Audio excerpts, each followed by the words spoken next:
Megan Hicks of I Run Far, and I'm here with Zach Miller in Chamonix, France. It's 3.5 days before the 2016 UTMB. Hi. Hi, how are you? We just both transplanted ourselves here from the U.S. Yeah, we did. I think we both got in today. You this morning and me this afternoon. So we're both fresh off red-eye flights and haven't slept. Pretty much. Real dynamic interview about to happen, right? Yep. Might be a little weird. Okay. This is your second time here to Chamonix. You come back as the reigning CCC champion. Yes. You decided to come back for the bigger version of the race around the mountain? Yeah, I mean, I think, all the races are great. CCC is an awesome race. But UTMB is, I'd say, definitely the headliner here. So yeah, I'm back for the big show. Back for the big show. Knowing what you do know now about having been on most of the course or a bunch of the course for the CCC last year, does it make you more confident or does it make you more afraid about what you're going to encounter? Not really afraid, I would say. I thought maybe I would get a lot more fear going into this, but I think with the training and stuff, that kind of stayed at bay. And then I think it gives me some confidence just having the experience on the course. Okay. No, especially that second half, when your brain is kind of tired and you are kind of fried. I kind of know what's coming.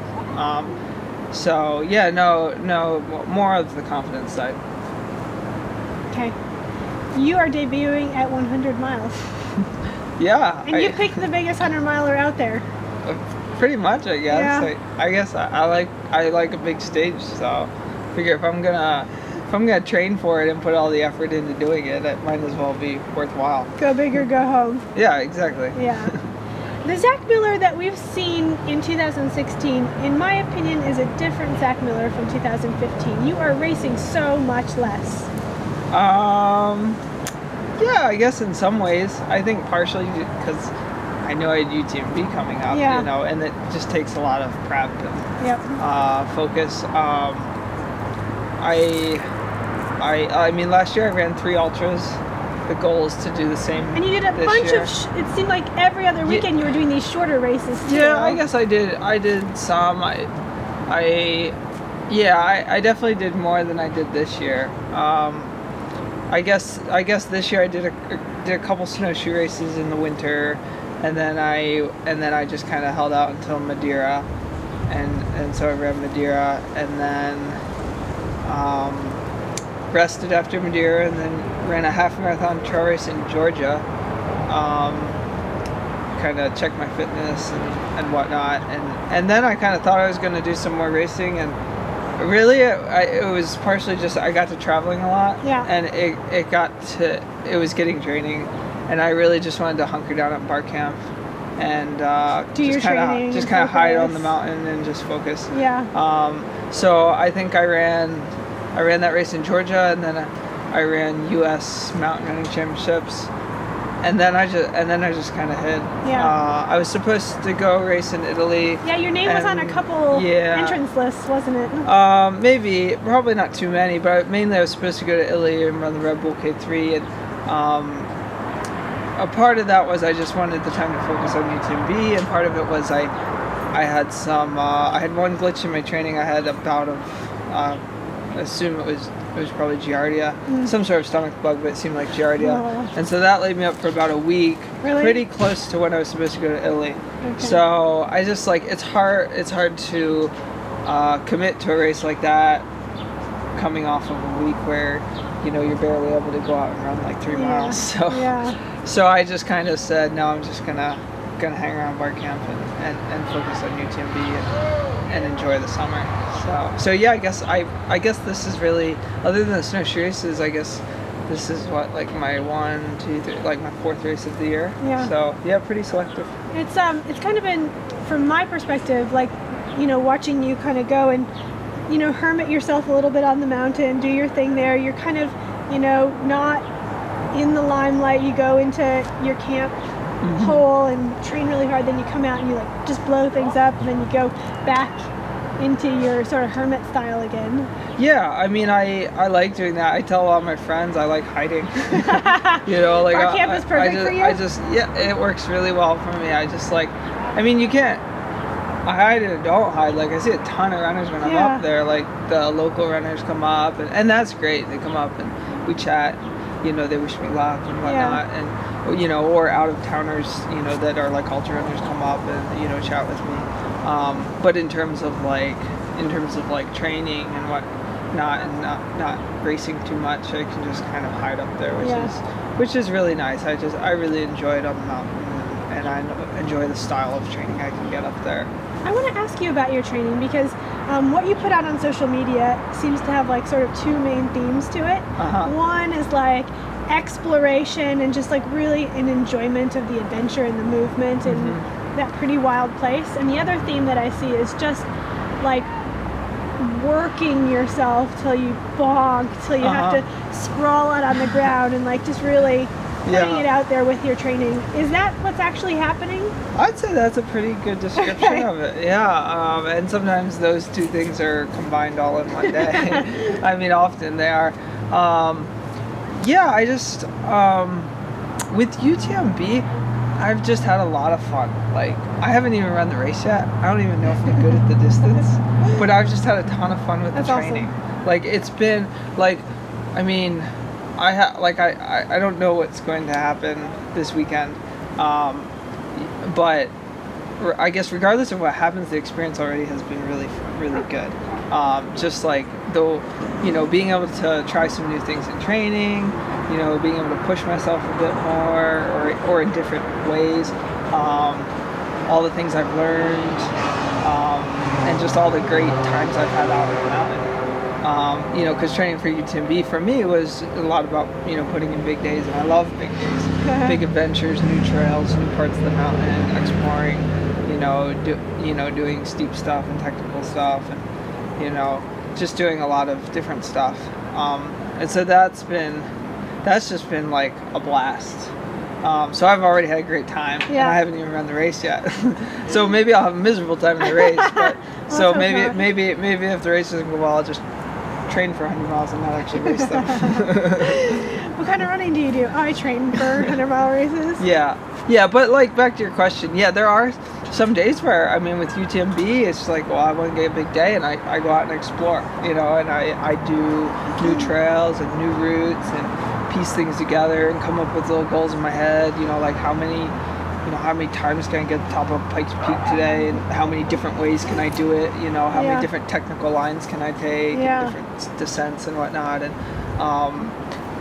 you know, so there's that element, and and then there's other days where you're out there like working really hard, and, you know, maybe you bonk a bit, and, you know, there's days that are, you know, maybe more specific interval days or something like that, but all of it's pretty fun. You have been at trail ultra running for a couple of years now. Like, you're a young human being, but I would say you are gaining significant wisdom in our sport because of like the depth of stuff that you've done, and then the breadth. You've tried all kinds of distances, all kinds of race styles. What wisdom do you think you're bringing to the UTMB platform? I know it's a new distance, but what in your experience bank do you think is really going to be key here this weekend? I think my experience with different types of terrain, like UTMB is very much a mountain race, but I wouldn't say it is technical, but I wouldn't say it's the most technical. You know, from a European standpoint, I would say it's one of the tamer races in terms of technicality. From an American standpoint, it's one of the more technical races we would do. So I think my background in more runnable stuff, like you know, World 100K on the road, JFK, like Sonoma, because there are parts of the course that have some of that element in there where you can really roll. But then also, because I've mixed it up into like short distance mountain racing and European mountain racing and more technical European courses, I think my experience on that type of terrain and steep terrain, steep climbs, steep descents will come in handy, because that's definitely part of this course as well. So I think that breadth of knowledge over like multiple disciplines will be valuable. That doesn't mean that I'm an expert at any of it, but I guess basically I've dipped my toes in a lot of puddles, and so I've gotten like a taste and built some skills in a lot of different areas, and I think that should be handy in a race like UTMB. Got it. This is also 100 miles. It's going to be quite a distance further than you've ever run, and quite a few extra hours. Yeah. What's going through your head in terms of how you're approaching this extra amount of time that you're going to be out? I mean, first off, I thought maybe it would freak me out more. Like I'd get to this I'm week. not afraid! Get this week and be like, oh shoot, I'm about to run 100 miles, or I'm about to try to run 100 miles, and I'd just be like really scared. But it's weird. Like this week, I don't really feel that, and maybe that fear will like come crashing down like Thursday night. Yeah. But like this week, it's been weird. I'm just like really excited and really happy, and just kind of have like a peace about it. Like I'm just like ready to have a big adventure when I'm on top, you know. So I think basically I'm gonna kind of try and take the mentality I took in the JFK 50 when I did my first 50 mile. Very first. Yeah, and I didn't know what I was doing, and I'd never run farther than like 35 miles. Like I just kind of took into that like, hey, I'm just gonna go out and run. I'm gonna try and stay really positive and, you know, have a good time, and, you know, just like see what happens, and I think I'm gonna take some of that mentality into this. Just try and like stay really positive, really upbeat, not be like counting miles or kilometers. It just being on this route, having this big adventure. Like, okay, we're gonna go to La Houge, now we're gonna go to Lake Contamine, or whatever, you know, now we're gonna climb into Italy, we're gonna go through Switzerland. Just trying to complete this big adventure rather than like tackling this like intimidating distance of 105 miles. And just trying to I love keep, that you said like, 105. Like you've got the extra 5 in your head. Yeah, and just trying to like keep it fun and you know, stay happy, and just like, you know, just kind of roll with it, have a good day. I think moving smoothly and efficiently, and staying on the nutrition. You know, I've been working on nutrition. You know, we'll see if I've worked on it enough or not. You know, but just trying to keep. I've been amazed in training how the human body is amazing. And I was talking to Alex Nichols because he's preparing for his first 100 too. And I was telling him, I was like, man, I'm amazed with what the human body can do if you just keep it fueled. Like I go out in these long training runs, and I would think I'd just be dead by the end of the day. And if I get the nutrition right, I'm like hammering home to the cabin. And so like just trying to stay on top of that is another, I guess, strategy in tackling that extra time and extra distance. But I mean, I know full well it will probably hurt like heck at some point, because it did at Madeira. And I don't know, I guess I just try not to think about that too much, but know that it will likely come, and when I do, I just have to, you know, make the most of it, and just keep pressing on.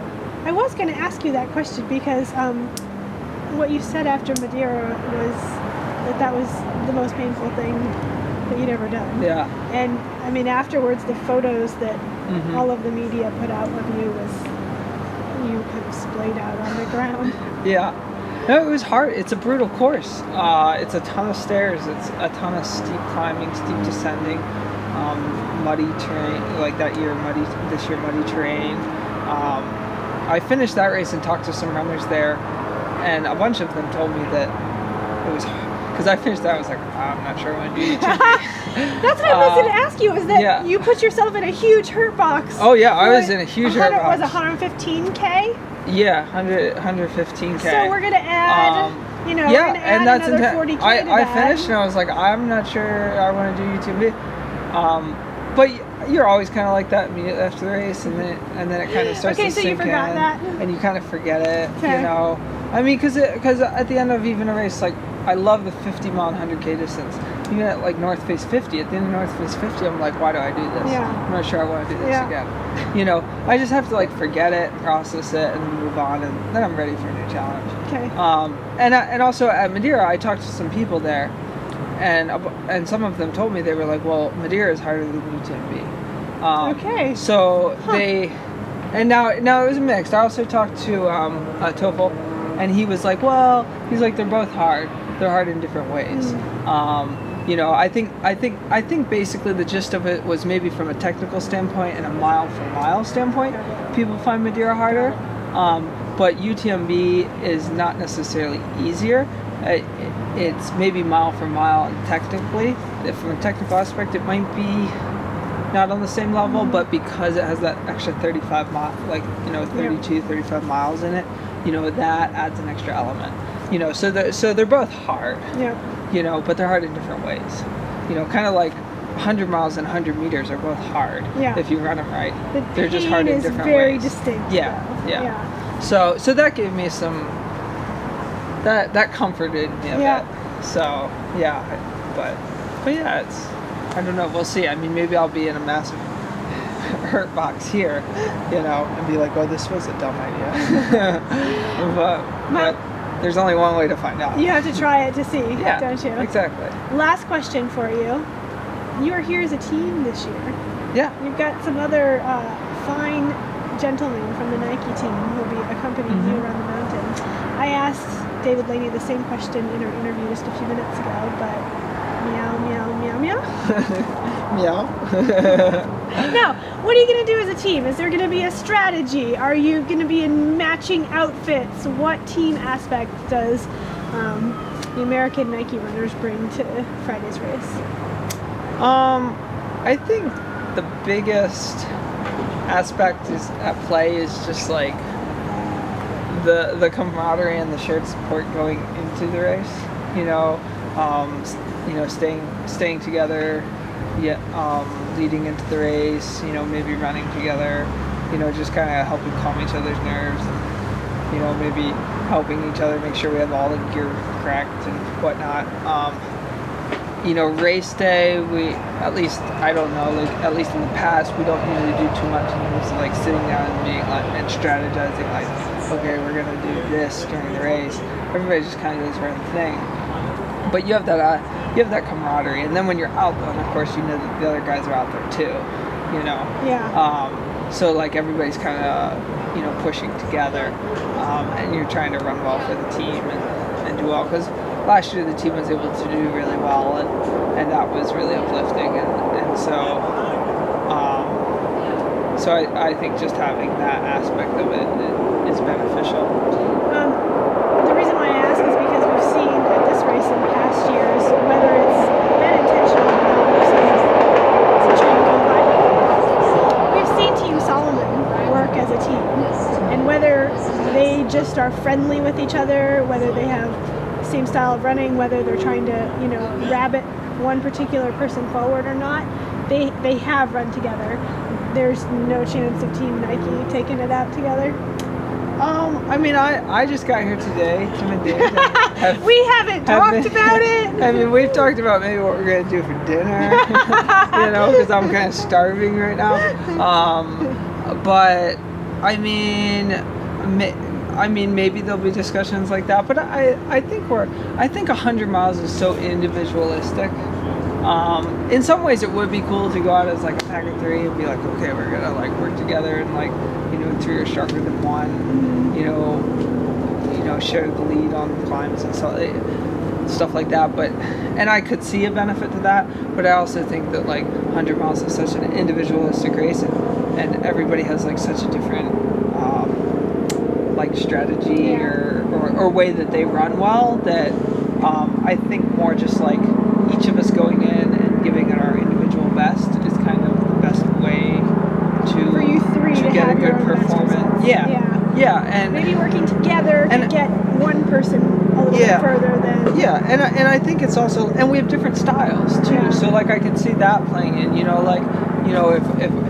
If one of us races one way and it doesn't pan out, and maybe the other person's strategy will work out.